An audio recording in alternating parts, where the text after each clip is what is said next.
So, Walt, we have the latest update on JJ Peterka, and this is from the fourth period and Dave Pagnota. I'm going to skip a little bit here, but read it out for anyone that's listening audio wise.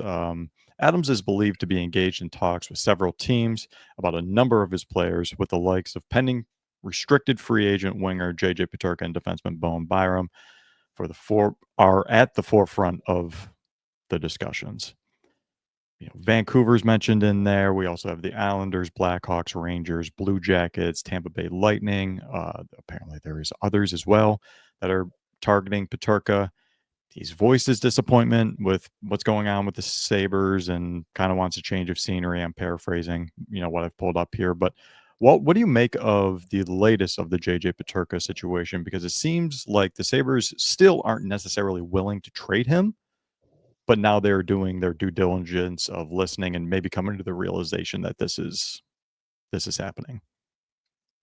Yeah, it's definitely going to be interesting, and I do think for those that think the Sabres have an internal cap, it will be an interesting situation to follow because if they were to make a move to save a little bit on the cap next season, it'd probably be trading JJ Peterka away. So I do think he's gonna demand uh, good amount of money in any contract negotiation, and I do think he also has a lot of demand in the trade market as well. So he's definitely going to be an interesting piece to follow. There's some rumblings that he's not the happiest camper right now, so it's going to be interesting to see how it unfolds this offseason. And it's also going to be interesting to see how quickly it unfolds this offseason as well. Will this be something that gets done pre-draft? Like, will he get moved pre-draft? Will he get moved the first week of the season? Will he still be a member of the Sabres going through contract negotiations through August, like we've seen with Peyton Krebs the previous season? Yep. So it's definitely going to be, I think, the story of the offseason with the Buffalo Sabres. Just want to impress upon people the thing that I've thought about the most is the word from Sabres management was we are saving for our young players to get their next contracts.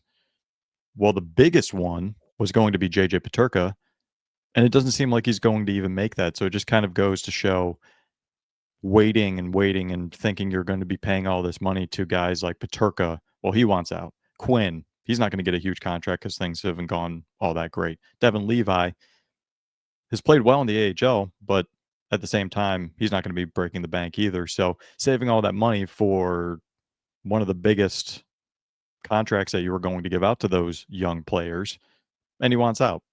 So I think it's a really tough situation for the Sabres, especially when they had the chance to spend the money. Then if you want to get into the whole Jeff Skinner buyout situation, and if they waited on that as well, and I'm sure we can get into that in later episodes and later videos, but it's just a really bad look for the Sabres that your guy's coming off his entry level contract and he already wants out. So that's the latest with the JJ Peterka situation. Walt, anything else to add on that before we move on? Oh, really nothing to add. I just think it's going to be interesting to follow, and I think it's going to be like it will decide the direction of the Sabres this offseason. Because I do think if they make a major trade, Paterka will be the main piece in that trade. And if they decide to keep him around, it's going to be a lot of money dedicated to him. So that they'll also kind of alter their spending plan somewhat. So whatever they decide to do, I think is going to dictate whatever else they do this offseason. One last little topic on that is the Sabres are looking for NHL help. They're not looking for futures, no draft picks or prospects. They are looking for NHL help. So that is one positive thing to take away. Now we just have to wait and see who he might get traded for.